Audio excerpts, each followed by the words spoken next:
Hey guys, and welcome back to A&J Education YouTube channel. In today's video, we're talking about the pros and cons of joint undergraduate degrees, why you may want to consider them, and how to go about applying to them. So if you're interested in studying a joint degree, keep watching.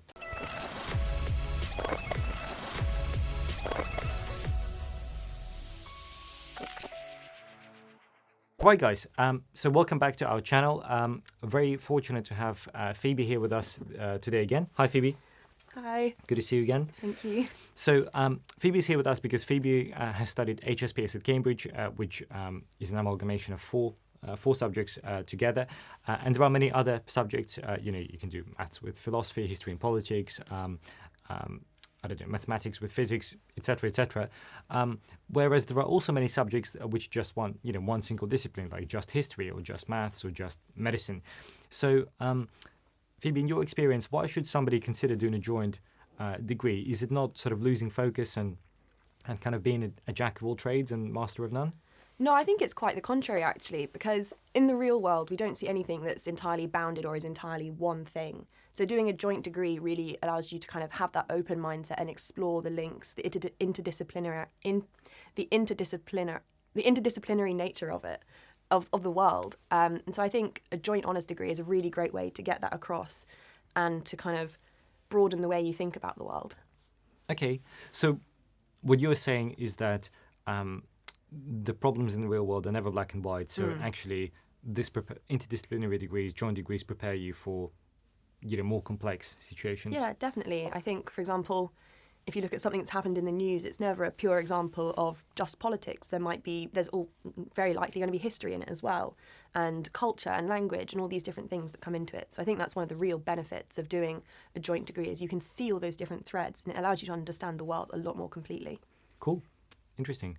All right. And in terms of preparing an application for undergraduate joint degree, so we're talking about the UK, Europe, Canada, pretty much everywhere apart from the US because you don't apply for a subject there. But how can you prepare your application, at a high level for multiple subjects at the same time? Yeah, I think this is something that students do struggle with, is trying to feel like they have to talk about everything. And I think my top tip would be to talk about the way in which you'll learn. I think it's good to talk about the kind of the links you can see between things. So, and to connect those things that at first glance might not appear connected, but you can see how, so say you want to study history and politics, which is a degree that's available at Cambridge. You might say like, well, this was really interesting, but I didn't fully understand it. So I got more into the history of it. And then I saw how these things are so connected. And can you really study one without the other? Or if you're looking at doing history and French, you might talk about, you don't necessarily have to talk about French history. I think that's one thing that students get a bit stressed about is they feel like maybe, oh, I want to study history and French, I'm only going to be able to study French history. But it's not like that. They're two different subjects. But if you're studying a language, you could talk about culture and how languages help you understand culture and history and how that's also a really important part of language. So I think there's a lot of connections that can be drawn. But also, you do still want to make sure you're giving a really competitive application for those two subjects because you will be kind of get those spaces. So I think it is good to, also talk about, have you done any reading for history and what are your specific historical interests? How have you then read more about them and gone into them in more depth, and to really kind of show how you've furthered your academic interests. And if you have more than one academic interest, like people who do joint honours do, I think that's great as well. Cool. Interesting. And Phoebe, in terms of doing joint degrees, would you say students who do joint degrees have more workload than students who do single degrees? And we're not just talking about the UK, but also other countries and systems as well. I think it varies. It won't necessarily be more workload. It will just be different types of learning. So if you're doing a language and a history degree, for example, then you'll be having to do language classes and translations and readings, but also write essays and do different types of reading for your history class. And one thing that might be difficult is the communication between departments might be a bit more difficult. So you might find that you've got kind of deadlines are a bit bunched together. So I think time management is really key. And also to be able to switch between those different brains that you might need to use for both of them.